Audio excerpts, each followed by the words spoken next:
Welcome to Zoe Stories. My wife gave me a dress-up challenge. They say people wear masks to hide who they are. They forget sometimes that we choose masks to discover who we might become. My name is Armin. On paper, I am a product manager at a mid-sized tech firm. Neat shirts, careful emails, weekend cycling routes. I design user journeys for apps that promise people ease and confidence, and I spend my weekdays polishing other people's truths into clean features. But when the city lights blur into the quiet of our apartment and Maya's at her late shift at the gallery, I become someone else entirely, quietly, reverently, like I'm stepping into a role I've waited years to audition for. It didn't start as rebellion. There was no dramatic childhood incident, no online dare, no explosive coming-out scene. My first dress was a mistake and a marvel all at once. A thrifted floral slip I tried on at 19 because it smelled like attic sun, and my hands shook with curiosity. The fabric slid over my skin, and for the first time I understood a kind of peace that didn't have to come from solving a product bug or earning praise at a review meeting.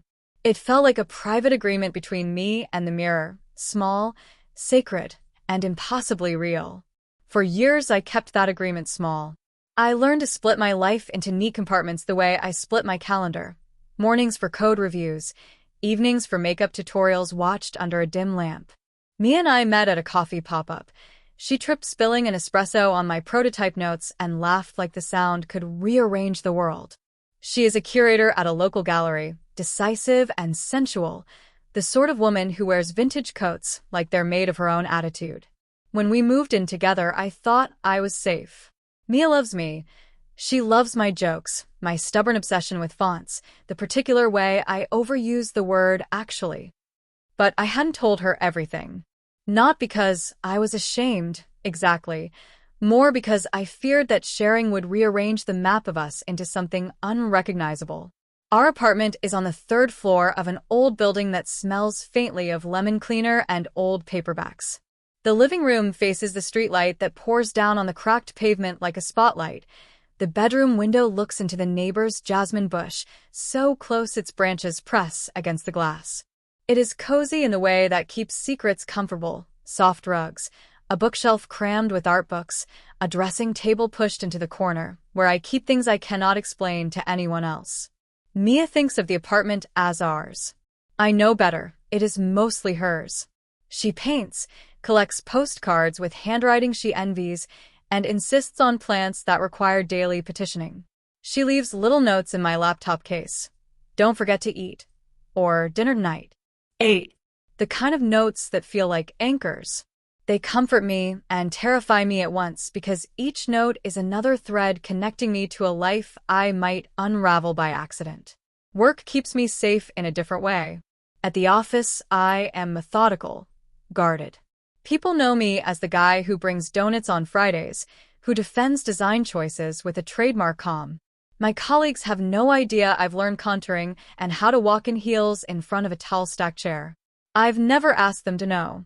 Secrecy is a habit. Habits are how you avoid uprooting someone else's peace and your own. And then Mia did something unintentionally dangerous. She asked me to try something new. The idea arrived like a feather tap in a conversation over wine. She was fiddling with a dress catalog, eyes sparkling with that half-wicked curator light. You should wear something wild, she said, and it might have been a joke, except her voice held an interest that caught like a hook. She looked at me as if she could read behind my carefully edited answers, like she guessed some rooms in my house had their doors closed. I said, and the laugh I made sounded small. Yeah, you, she said, casual as a throw pillow. A dress-up challenge. For fun. For us. You always say you like colors. She traced the name of a designer in the catalog, and the way she said it made me feel seen and exposed at the same time. What she proposed was simple and trashy in the best way, a light-hearted dare, a vlog idea she'd seen on social media. 2 nights of silly transformations, a few photos, maybe a private dinner with friends. It was the kind of thing her gallery friends would clap for, the kind of playful experiment that would fit like confetti in her Instagram feed. She imagined it like a costume party. I imagined everything. Inside me, 2 equally loud parts spoke at once. One part, careful, cowardly, measured risk with spreadsheets. The potential fallout, the family who might not understand, the coworkers who might make a running joke. The other part, the one that had learned to breathe in eyeliner, felt the muscles of possibility stretch taut. This part whispered of small rebellions that felt like home, lipstick as a language, high heels as a posture of truth. I thought of the way a dress fell on me that first time. I thought of the mirror, how it showed not a lie, but an expansion. I said yes before I had decided whether I could keep a steady. My voice shook. Mia cheered like I'd accepted a spontaneous trip to a foreign city. She kissed my forehead and started plotting themes.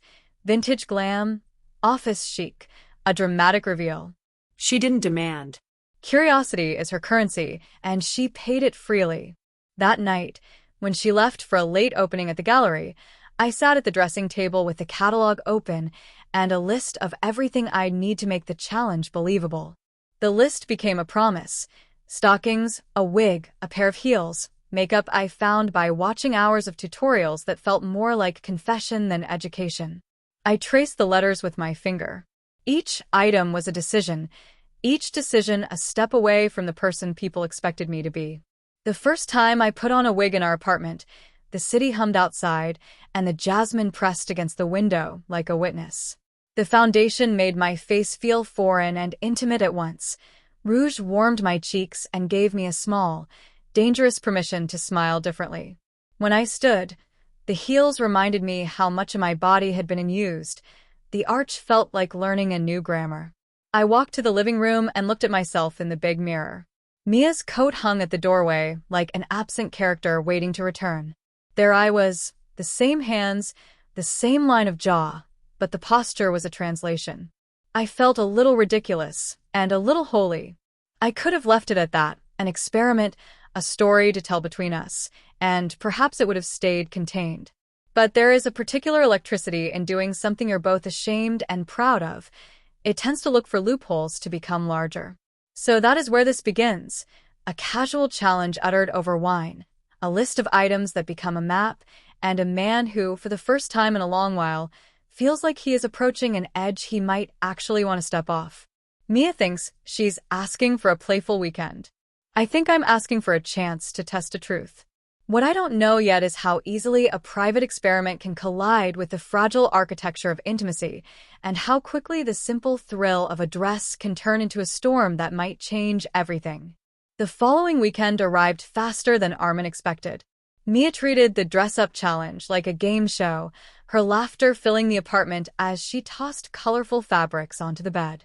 "You have 3 hours," she announced, to surprise me with a look that could make the neighbors question reality. She winked, snapped a quick photo of the chaos, and left for the gallery. When the door clicked shut, silence fell, a heavy, expectant silence that felt almost alive. The hum of the refrigerator became the only witness. Armin's heartbeat thudded louder than any clock. He stood at the edge of the bed, staring at the scattered items, a satin dress she'd picked out as a joke, a pair of low heels she'd said would complete the vibe, a small box of makeup samples from a beauty brand promotion. It all looked harmless, but his hands trembled as if he were about to cross a border. He took a deep breath and picked up the dress. The fabric slipped through his fingers like water, cool, impossibly smooth. It was a deep emerald shade, the kind of color that seemed to glow even in low light. Armin laughed under his breath, half nervous, half amazed. "Just a challenge," he whispered. He carried everything into the bedroom mirror's reach. The mirror had always been practical, good light, neutral background, but tonight it felt conspiratorial. He laid out each piece like tools for an experiment. Step 1. Remove the familiar. He unbuttoned his shirt, folded it carefully, placed it on the chair. The air touched his skin differently. It wasn't colder, just sharper. Every movement felt deliberate, magnified. Step 2. Layer the new. The emerald dress slid over him and settled at his knees, heavier than expected, soft yet authoritative. He looked at himself, awkward at first, like an actor in rehearsal. Then, slowly, the posture shifted. His shoulders dropped, his chin lifted.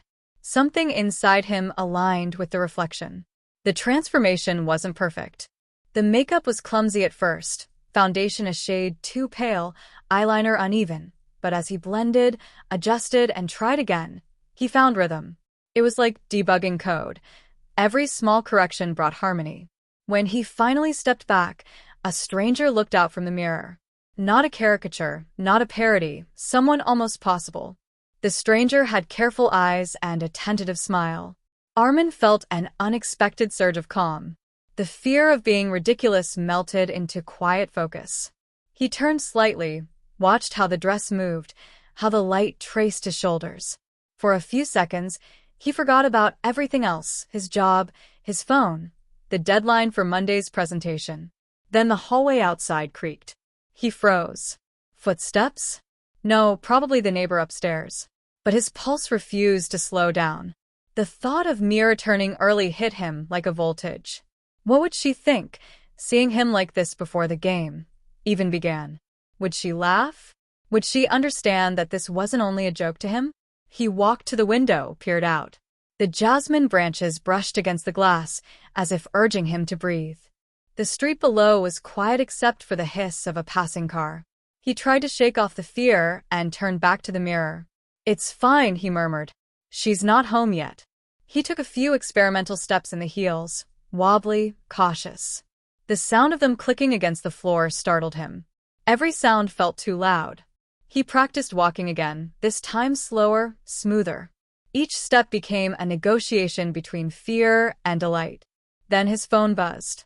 "Mia. Heading home early. The opening wrapped up faster than I thought. Want anything?"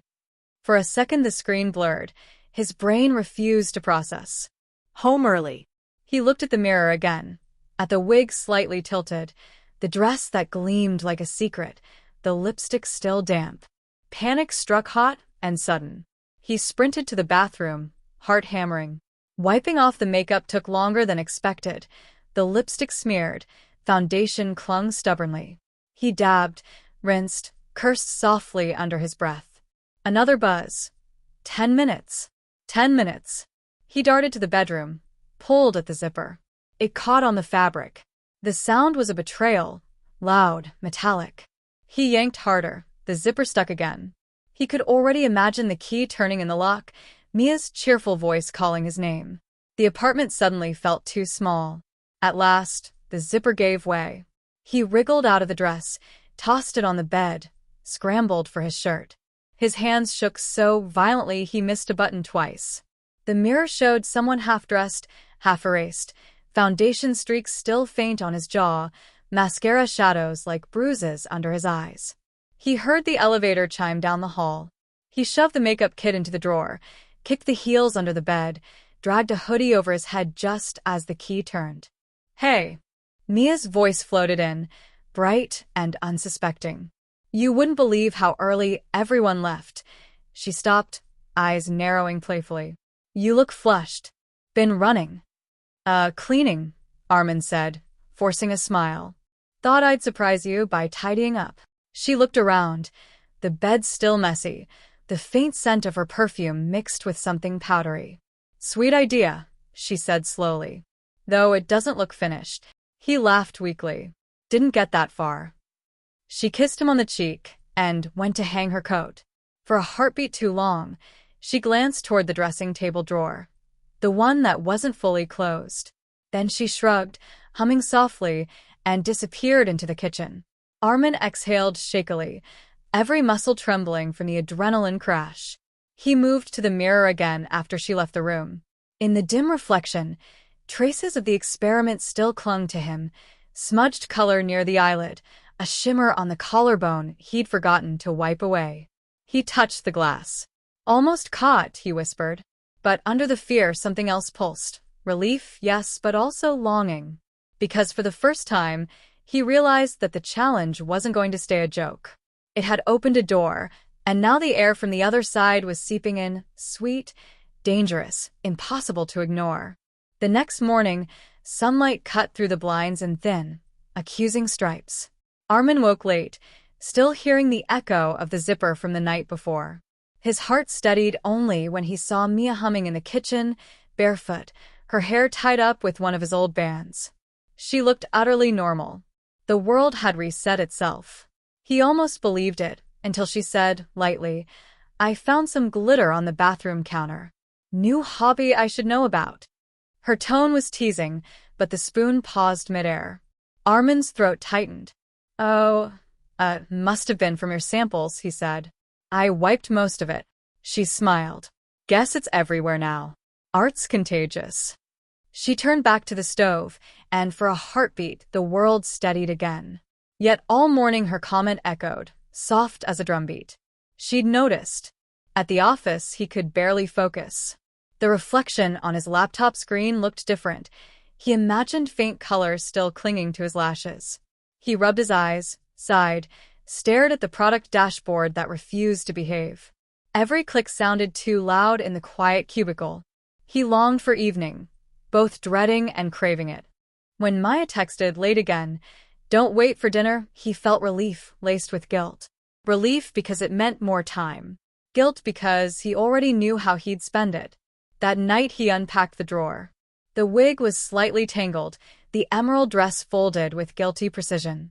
He told himself it was research. He'd perfect the look so that when they did the official challenge, it would be seamless.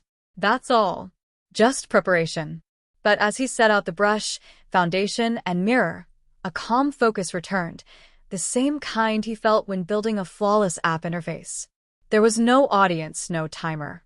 Only the rhythm of discovery. The brush gliding over skin, the soft click of jewelry clasps, the whisper of fabric. He adjusted the wig and looked up. The face staring back wasn't a stranger anymore. It was a version that had been waiting patiently for acknowledgement. The eyes softer, posture taller, voice quieter. The apartment seemed to change with him. The ticking clock became background music. Even the jasmine outside leaned closer to the window, as if the world itself wanted to watch. He moved through the hallway carefully, memorizing how the heels pressed small crescents into the rug. In the living room, he turned a slow circle, catching his reflection in the dark TV screen. There was fear still, yes, but something brighter underneath. Then came a sound. Keys. No, he'd imagined it. Then again, sharper. The unmistakable rattle of metal. Panic surged. He snatched off the wig, grabbed a towel, and barely managed to kick off one heel before the lock clicked. "Hey," Mia called. The gallery power tripped, came home early. Armin froze behind the couch, heart hammering. One shoe still on, hairline smudged with foundation. He thought of excuses, of ways to disappear. "Armin," she said again, footsteps moving closer. He straightened the couch throw as if that would explain everything. "Here," he called, voice higher than usual. She appeared in the doorway, tired but smiling. "You startled me. Thought you'd gone for a run or something." He forced a laugh. "No, just organizing stuff." Her gaze drifted toward the mirror. Something in her expression flickered. She noticed the faint makeup brush on the table. She didn't comment, just pressed her lips together as if filing the detail away. Then she smiled again. "You really want to win this challenge, huh?" He froze. What? "The dress-up thing," she said, shrugging off her coat. "You've been acting secretive. I figured you were preparing. You're taking it seriously." Relief and terror mixed in equal parts. "Yeah," he said slowly. "Just want to surprise you." She laughed. Good. "I like surprises. But next time, lock the door. You nearly gave me a heart attack." She disappeared into the bedroom, humming again. Armin collapsed onto the couch, pulse still racing. She didn't suspect, at least not yet. But the way she'd said taking it seriously lingered.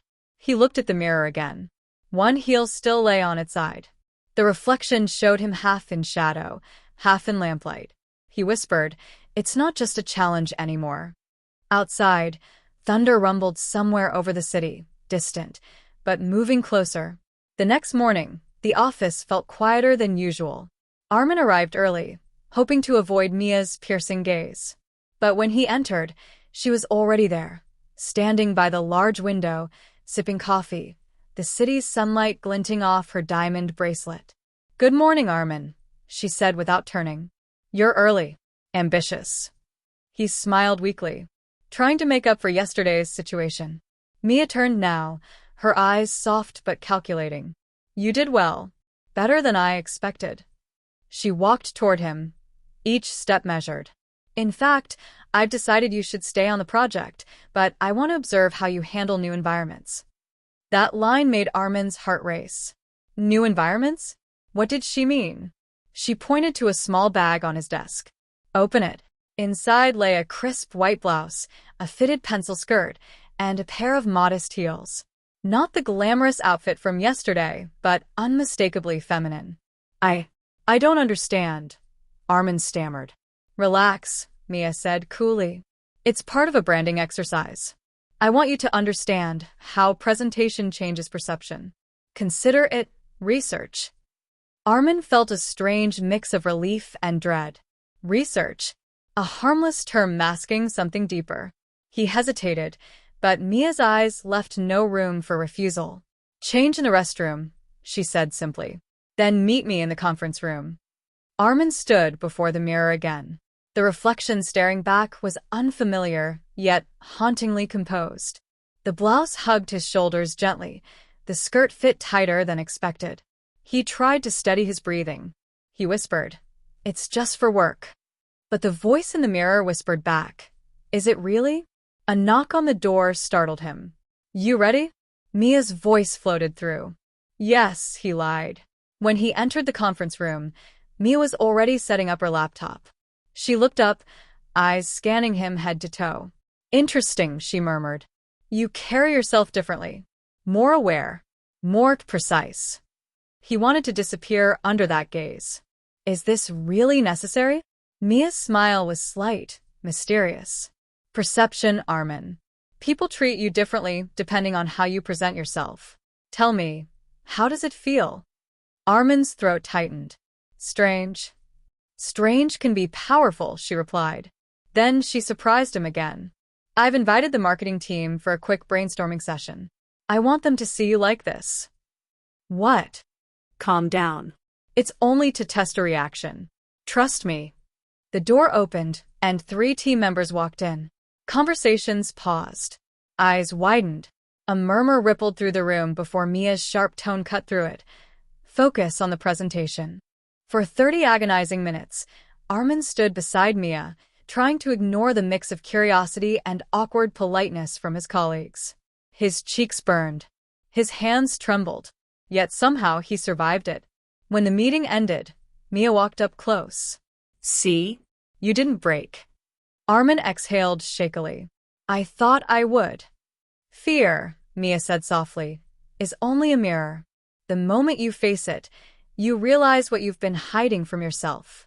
She left the room, her perfume lingering in the air. Armin turned toward the glass wall, looking at his reflection again. His heart pounded, not just with embarrassment, but with a confusing sense of calm. Like he'd stepped into a role that wasn't completely foreign. And that terrified him more than anything. The next few days passed in a fog of confusion and unease.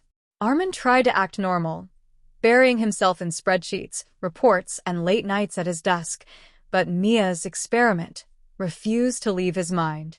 Every time he passed the mirror in the office hallway, he saw echoes of that version of himself. The blouse, the skirt, the cautious posture. It haunted him. Mia seemed to know exactly how to keep him off balance.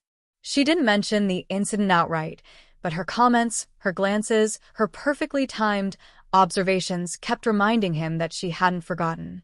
You know, she said one morning as they worked side by side, I've been thinking about your composure during that presentation. Most people would have panicked. You didn't. I was terrified, Armin said quietly.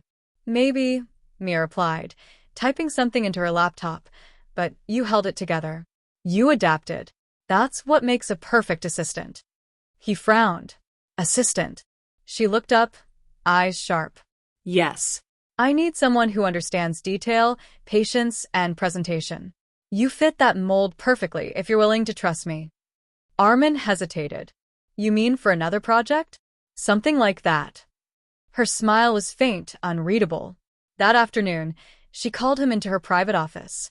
The curtains were drawn, soft instrumental music playing in the background. On her desk was a neatly folded outfit, another one. this time more polished. Subtle. Professional. A tailored blouse. A sleek blazer. A knee-length pencil skirt. And on the floor, a pair of black heels that gleamed under the light. Armin froze. Mia? I thought.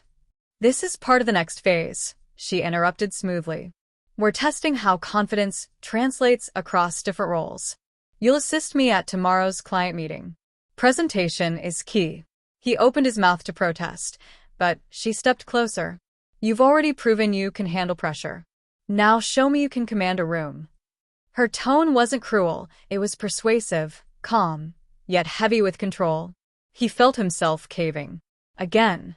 That night, Armin couldn't sleep. He stared at the outfit laid across his sofa, like a ghostly reminder of how far this had gone. Was it really about presentation? Or something more? He thought about quitting. But the project, the company, the opportunity, it was too big to walk away from. And beneath the anxiety, a strange, unspoken curiosity tugged at him. What if I can pull it off again? The next day, the transformation felt eerily smoother. His hands didn't shake as much. The clothes, the walk, it all felt less alien. Mia watched him closely, her eyes gleaming with approval. Confidence suits you, she said quietly. Remember that. At the meeting, Armin sat beside her, taking notes, answering questions, following her lead. The client smiled, impressed by his precision and calm demeanor. They didn't seem to notice anything unusual. Or maybe they did, and chose not to comment. After the meeting, Mia leaned in, her voice a whisper. See what happens when you stop fighting yourself. Her words hit him like a thunderclap. Stop fighting yourself. He didn't know whether to feel insulted or understood. When he returned home that evening, the silence of his apartment was unbearable. He caught sight of himself in the mirror again, and for the first time, he didn't immediately look away. The reflection stared back with tired but focused eyes. The suit fit neatly. The posture was composed. But beneath it all was a storm of emotions he couldn't name. Mia was changing him, and he wasn't sure whether it was against his will or because, deep down, he was letting her. Days blurred into weeks. What had started as a harmless challenge from Mia had turned into something far more consuming. Armin couldn't tell where the experiment ended and his life began.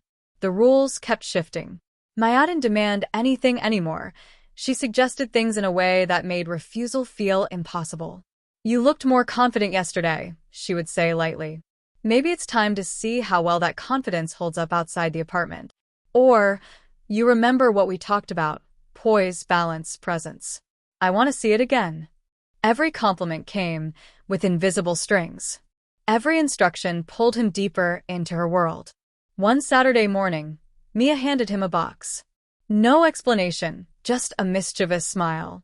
He opened it to find an elegant evening dress inside. Deep navy satin, soft and structured. What's this for? He asked cautiously. Our anniversary dinner, she said, pretending to sip her coffee. You wanted a challenge, right? To prove you could adapt. His breath caught. You can't be serious. Oh, I'm completely serious, Mia replied. It's not about embarrassment. It's about confidence. About stepping fully into the challenge you accepted. He shook his head. This is too much. She smiled faintly. Then you fail the challenge. That word, fail, hit harder than he expected. He wasn't sure why. Maybe pride. Maybe fear. He didn't want to disappoint her. Later that evening, as the sun dipped below the skyline, Armin stood before the mirror again. The dress fit perfectly, its fabric cool against his skin. Mia had helped him with every detail, the makeup, the accessories, even the delicate necklace she clasped around his neck. Her touch lingered on his shoulder as she whispered, "Now you're ready." He turned slowly toward her, expecting to see mockery in her eyes, but there was none. Just calm satisfaction. The restaurant was dimly lit, filled with soft jazz and quiet conversation. As they walked in, every step felt like a test of balance, a test of courage. He could feel eyes glancing their way, though he couldn't tell if it was curiosity or admiration. Mia leaned in across the table. Breathe, she said softly. You're doing fine. Her tone was reassuring. too reassuring. As if she knew he was drowning in confusion. Halfway through dinner, the waiter approached with a smile. "Lovely evening, isn't it?" he said casually. "You two make a stunning pair." Armin's heart skipped. Mia smiled sweetly. "Thank you," she said. "My partner here has been working on something special." The word hung between them. Partner. Not husband. Not even his name. Just partner. When they got home, Mia took off her earrings and turned to him with that same calm voice. "You see? The world didn't end. Nobody laughed. You were poised, confident, beautiful. You faced your challenge." He looked down, still trembling slightly. It didn't feel like a challenge anymore. It felt like... She tilted her head. "Like what?" "Like you wanted this," he said. "Like you wanted me to change." Her expression softened, almost too much. "Maybe I wanted you to see yourself. To see what I see." "What you see," he repeated, his voice barely above a whisper. Mia walked closer, her hand resting lightly on his arm. "I see someone who's always hiding behind rules and fear. Someone who looks freer when they stop pretending. That's all this was ever about." But her tone, her eyes, said something else. Something deeper. Something he wasn't ready to face. That night, Armin lay awake again. The image in the mirror haunted him, not because it felt foreign, but because it didn't anymore. He didn't know whether Mia was helping him uncover something real or molding him into something she wanted. Either way, the line between the challenge and his identity was vanishing. And deep down, he realized, this dress-up challenge was no longer a game. It was becoming his reality. The morning after the dinner, Armin awoke to a strange silence. The kind that feels heavy, like the air itself was waiting. The apartment still smelled faintly of Mia's perfume, soft and floral, lingering in the hallway. The same perfume she wore when she'd leaned close and whispered, "You're free when you stop pretending." He sat at the edge of the bed, his thoughts a storm. He had meant to talk to her that morning, to end this, to draw the line, but when he looked around the room, something made him stop.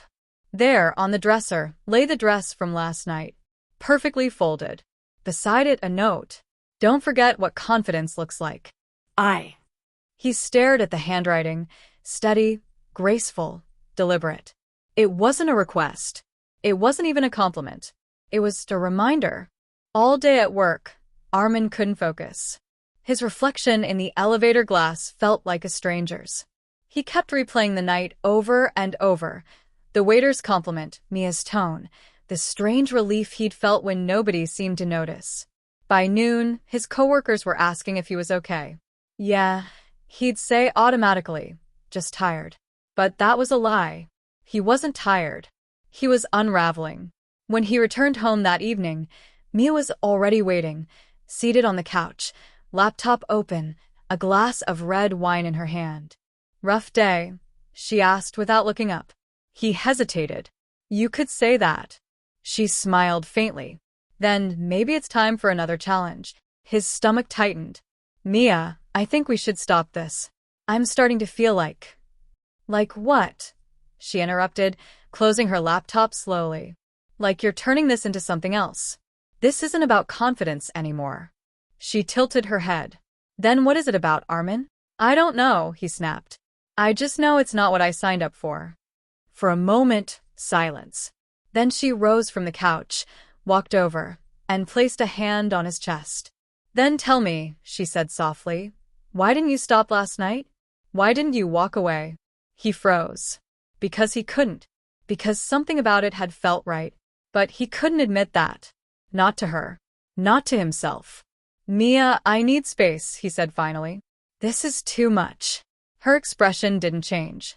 "If that's what you want," she said simply.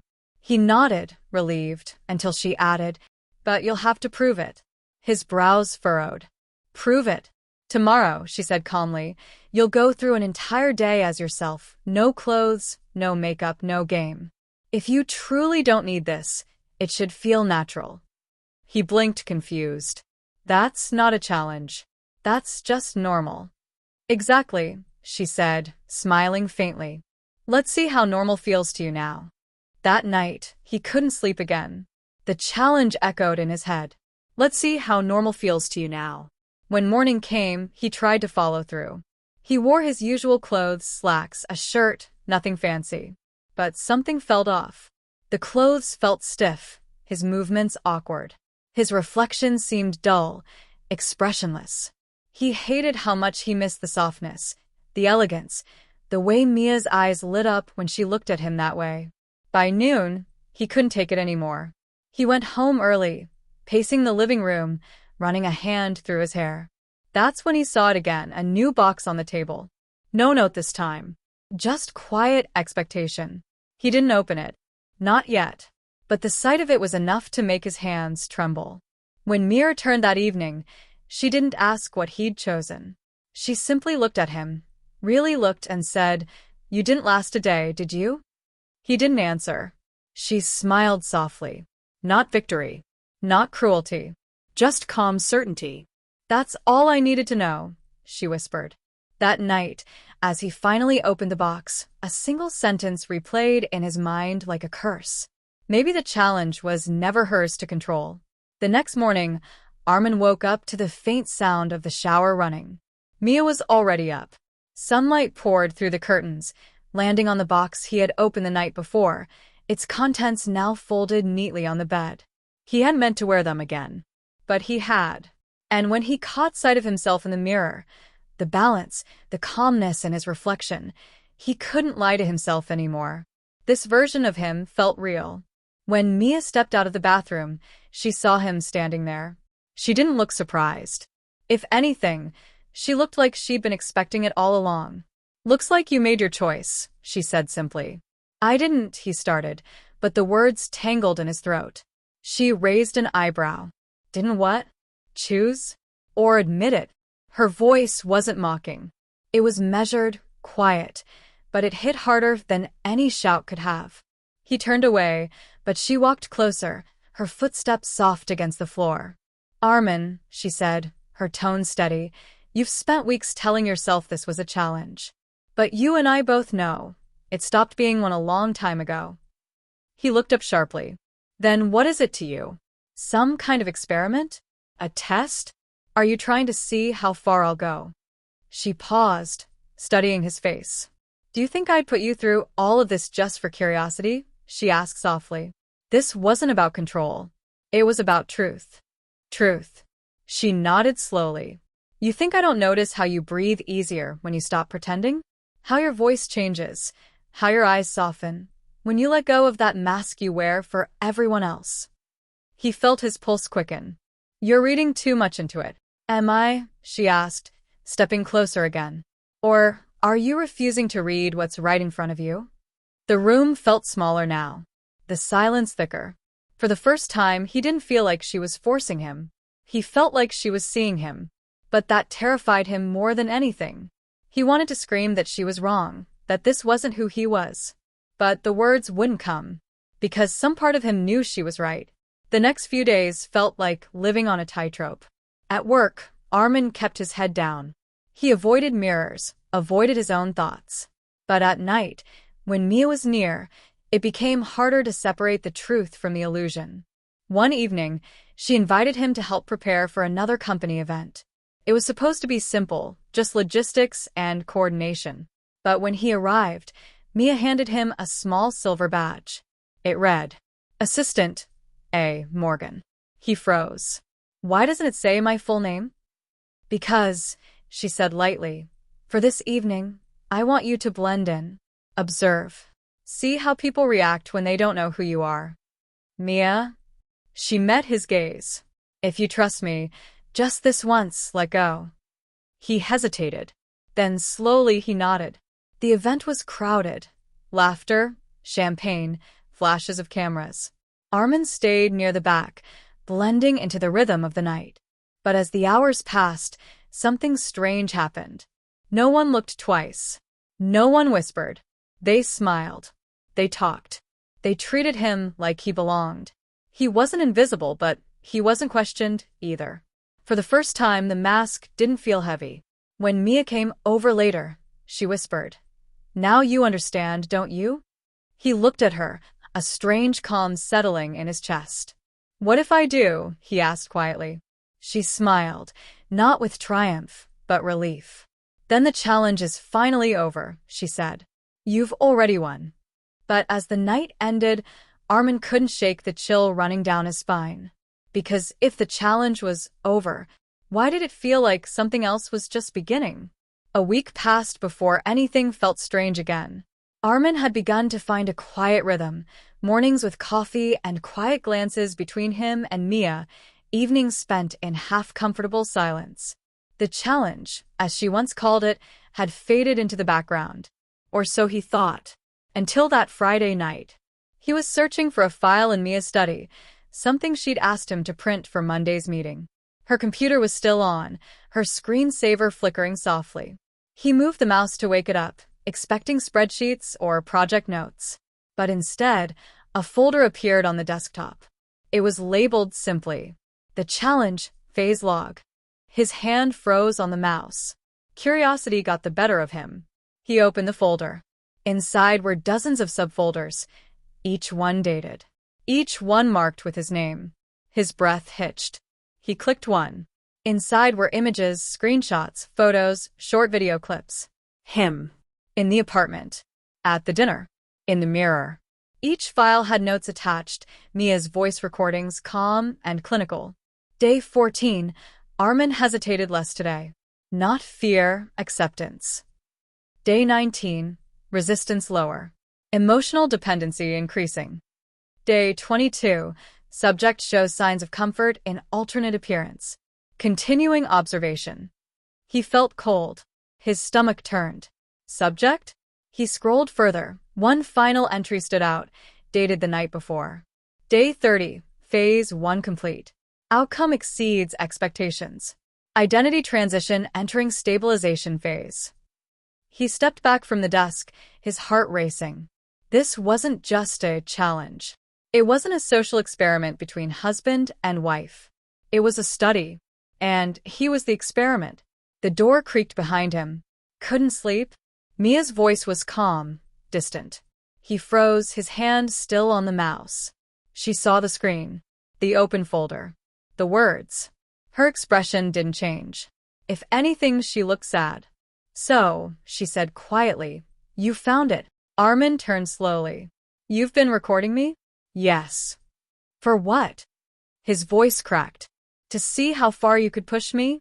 To prove some twisted theory. Mia exhaled softly. You don't understand. Then make me understand. She took a step closer. You remember my research project last year? The one about behavioral transformation under emotional stimulus. He blinked. You said that was hypothetical. It was, until I realized the theory needed something real. Someone I could trust completely. Someone I knew would never fake their reactions. His pulse thundered in his ears. You used me. I trusted you, she countered. You always said you wanted to understand me, to see how I worked, what I studied. This was my world, Armin. I just brought you into it. He stared at her, disbelief twisting into anger. Without my consent. Her silence was answer enough. He paced the room, running a hand through his hair. You could have told me.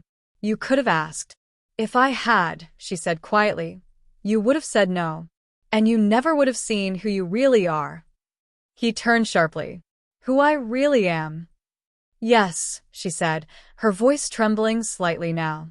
The man who hides behind duty and logic, but finds peace when he lets himself be. This isn't peace, he said bitterly. This is manipulation. For the first time, she looked away. Maybe, she whispered. But you were happy. You smiled more. You looked alive. He shook his head, his voice breaking. Because I thought it was real. Because I thought we were real. The silence that followed was deafening. He shut the laptop, his decision made. I'm leaving, he said. I need space. I can't. Maya didn't stop him. She simply said, you can leave if you want, but you'll never unsee what you saw. You'll never unfeel what you felt. He froze at the door, her words heavy in the air. Ask yourself this, Armin, she said softly. Did I make you change, or did I just help you see what was already there? Her question lingered long after he walked out the door. The night air felt sharp against his face. Freedom should have felt good, but it didn't. Because somewhere deep inside, he couldn't tell whether she was wrong or absolutely right. The clock on the wall ticked past midnight, its rhythmic sound filling the silence between them. Armin sat at Mia's desk, still dressed in the crisp white blouse and fitted skirt from earlier that evening, the very outfit she had chosen for him. His reflection in the darkened window stared back, composed yet trembling. Mia stood behind him, her arms crossed, watching in quiet contemplation. The flicker of candlelight from her desk lamp danced across her face, softening her expression, but her eyes still held that piercing curiosity that had haunted Armin for days. "Why didn't you just tell me?" she finally said, her voice calm but edged with hurt. Armin turned slowly. "Tell you what? That this wasn't just a game anymore." The words hit him like a blow. His mouth opened, then closed again, as if no excuse could form fast enough to hide what he already knew she had seen. The way he carried himself now, graceful, careful, too aware of every gesture, was nothing like the hesitant man who had first walked into her apartment weeks ago. "I thought it was just the challenge," she continued, walking toward him. "But then I started noticing you weren't pretending anymore." Armin's throat tightened. "It wasn't supposed to go this far," he whispered. "I just wanted to prove I could do it." She stopped in front of him, tilting her head. "Prove it to me? Or to yourself?" That single question unraveled the wall he had built around his secret. Every moment of denial, every nervous laugh, every heartbeat when he looked at his reflection and felt something warm and strange, it all came flooding back. He lowered his gaze. "I don't even know anymore." Mia's voice softened. "When I first saw you walk into the office like that, I didn't recognize you. Not because you looked different, but because you looked complete." Her words were gentle, but they struck a chord deep inside him. "Complete," he repeated under his breath, the word tasting both terrifying and freeing. "I thought this was your way of escaping something," she said. "But maybe this is what you were running toward all along." The air between them grew heavy, not with accusation but with understanding. Armin felt tears well up, not of shame, but of relief. Someone had finally seen him. "I was afraid," he said quietly. "Afraid of what it meant. Afraid of what people would say. Afraid you'd think I was broken." Mia smiled faintly, sitting down across from him. "Armin, being honest about who you are doesn't make you broken. Hiding it does." He met her eyes. "You mean you're not angry?" "Angry," she said with a soft laugh. "I'm proud. You faced something most people spend their whole lives avoiding, the truth about themselves." The words hung in the air like a fragile thread of hope. The fear that had gripped him for so long began to loosen its hold. He took a deep breath, his reflection in the window now less like a disguise and more like a revelation. But before the silence could settle, Mia's tone changed, subtle but sharp. "There's something else, though," she said, pulling a small envelope from the drawer. "You should see this." She slid it across the desk. His fingers hesitated before opening it, revealing a printed email. The subject line read, "Confidential. Armin's profile." His heart froze. "Where did you get this?" he whispered. Mia's eyes darkened. "From your boss. He sent it to me this morning." Armin's pulse spiked. Inside the envelope was a report, photos of him during the challenge, his transformation progress, notes about his behavior. It was all documented. Every secret, every lie, every step. "He said he wanted me to continue the experiment," Mia said quietly. "That it wasn't my idea to stop." Armin's breath caught. "You mean you were working for him?" "I was at first," she admitted. "But not anymore. Because somewhere along the way, I stopped seeing you as a project." He pushed the papers away, anger and betrayal mixing with despair. "So this was all planned?" "No," she said, her voice trembling now. "It started that way, but it became real." Her words clashed with the storm inside his chest. He stood up, backing away from her, his mind spinning with the weight of the truth. "You lied to me," he said. "I know," she replied. "And I'll spend the rest of my life trying to make it right." Armin's hands shook. The walls of the apartment felt closer than ever, the candlelight flickering like a heartbeat on the edge of collapse. "Do you even understand what you've done?" he whispered. Mia took a step closer. Yes. "I showed you who you really are, even if you hate me for it." The air was thick with tension, heartbreak, revelation, and something deeper neither could name. Armin turned toward the window, his reflection shimmering in the glass, not as a disguise, but as a truth he could no longer deny. For the first time, he didn't look away. And behind him, Mia whispered, "This isn't the end. It's just where you finally begin." The candles flickered out. The screen faded to black. Rain lashed against the windows as morning broke over the city. Armin hadn't slept. The envelope with a confidential report still sat on the desk, its paper scattered like fragments of a shattered trust. Every word in that file echoed in his mind. Experiment, compliance, transformation, behavioral shift. It wasn't just a challenge anymore. It was manipulation, control, betrayal. He stared at his reflection once again, this time not in confusion, but in defiance.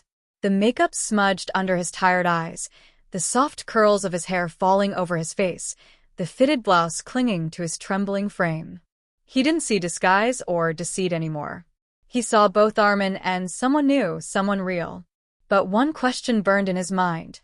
Why him? He needed answers.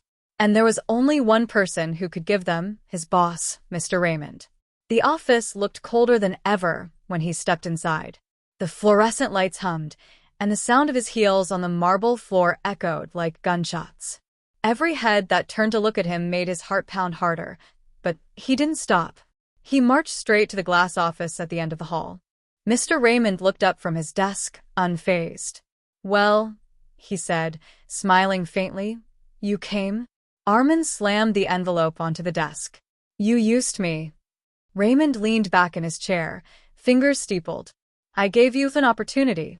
You turned my life into an experiment." Armin's voice shook, anger and exhaustion spilling out. "You had no right." The older man's expression remained calm, even clinical. "You volunteered for the challenge, Armin. You knew the conditions." "I didn't know I was being studied." Raymond stood slowly, his gaze sharp. "You think transformation happens without observation?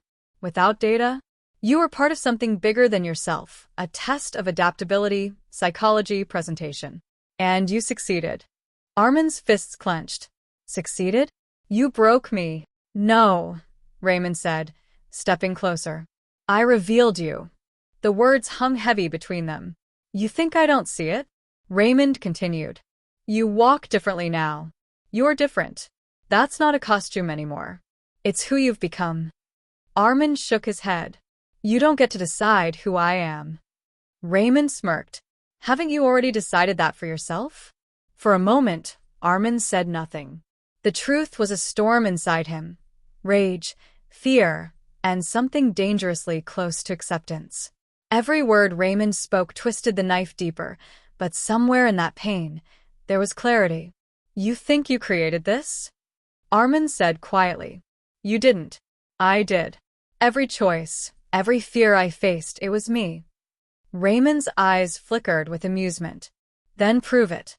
He gestured toward the glass door, where several of the company's senior partners stood watching, summoned by Raymond's silent signal. Their eyes widened when they saw Armin, elegant, poised, but clearly trembling. "Tell them who you are," Raymond said. "Tell them what you've become. Or walk out that door and disappear." The challenge was cruel, public exposure or eternal hiding. Armin's heartbeat thundered in his ears. He could run. Pretend none of it happened. Start over. But what then? Keep hiding from himself forever? He turned slowly toward the onlookers. Their murmurs filled the air. Confusion, judgment, disbelief. His breath caught, and for a brief second, the world felt silent. Then he spoke. "My name is Armin," he said, his voice steady, strong. "And yes, I took part in an experiment. I lived as someone else, or at least that's what I thought. But what I discovered wasn't a role. It was me. The person you see now isn't a product of a test. It's a truth I was too afraid to face." The room fell quiet. Raymond's smirk faded. For the first time, he looked uncertain. Armin stepped forward. You can keep your data, your reports, your research, but you can't keep me. I'm done being your project. And with that, he turned and walked out, every step echoing with finality. Outside, the rain had stopped. The streets glistened under the morning light. Mia stood by the building's entrance, clutching an umbrella, her expression filled with quiet pride. You told him, she said softly. I had to, Armin replied. If I didn't, I'd still be living someone else's version of me. She smiled. So what now? Armin took a deep breath, glancing at his reflection in a nearby window one last time. Now, I start over. On my own terms. The camera panned up as he walked away, no longer the subject of an experiment, no longer a man trapped by fear, but someone reborn through truth and courage. And as the screen faded to black, Mia's voice echoed faintly in the background. Sometimes, the only way to find yourself is to lose who you were meant to be. Weeks passed. The chaos faded, the whispers at work grew distant, and the world stopped feeling like it was watching him. Armin left the company quietly, taking only what mattered, a few belongings, a handful of letters, and the mirror he had once hated to look into. He rented a small apartment by the sea, far from the noise of the city and the ghosts of his old life. The walls were bare, the furniture minimal. But for the first time, it felt like his space. Every morning, the sunlight would filter through the thin curtains, touching the floorboards with a soft golden glow. And every morning, he would wake, make tea, and stand before the mirror, not to hide, not to pretend, but simply to exist. At first, he barely recognized the person staring back at him. The delicate lines of makeup, the gentle curls framing his face, they weren't a costume anymore. They were a language one he finally understood. He didn't need anyone's permission to speak it. Mia still called sometimes. Their conversations were calmer now, not arguments, not confessions, but quiet exchanges between two people who had gone through something profound together. She would ask, "Do you miss it? The way things used to be?" And he'd smile softly. "No. I think I was pretending to be that version of me for too long." Sometimes she'd visit. They would walk along the beach, letting the wind carry away the unspoken things between them. She'd glance at him, eyes thoughtful, as if seeing him for the first time all over again. "You seem at peace," she said once. "I think I am," he replied. "For years, I tried to live the life everyone expected from me. The job, the image, even how I looked. But when everything fell apart, I realized something. It wasn't falling apart. It was falling into place." She nodded, eyes glistening. "I just wanted you to be honest with yourself, even if it scared you." "It did," he admitted, smiling faintly. "But I think I needed to be scared. Otherwise, I'd never have changed." They stood in silence then, listening to the waves crash against the shore. The ocean stretched endlessly, reflecting both light and shadow, a perfect mirror for everything Armin had become. That night, alone in his apartment, he sat by the window and opened his old notebook. The same one he had used during the experiment. Inside, pages were filled with scribbles, confusion, anger, fear. But on the last page, he began to write something new. "I thought the challenge was about pretending. It wasn't. It was about truth, the kind that strips you down and rebuilds you from the inside out. I used to be afraid of being seen. Now, I'm afraid of hiding again." He paused, staring at the words until his reflection appeared faintly on the page, two versions of him overlapping. The one he used to be and the one he had become. For a long time, he had believed those two couldn't coexist, that one had to destroy the other. But now he saw they were both him, not enemies, but halves of a whole. He closed the notebook, smiling to himself. Outside, the city lights shimmered across the water like stars scattered across the surface. Somewhere out there, people were still searching for themselves, through love, through fear, through change. Just as he had. He whispered softly, as if to them, or perhaps to his past self, "You're allowed to become whoever you need to be." Then, with quiet determination, He turned off the lights, leaving the room bathed in moonlight. The camera lingered on the mirror one last time, where his reflection stood tall, confident, and free. And as the final shot faded to black, a line appeared on the screen. The challenge was never about the dress. It was about the courage to wear your truth.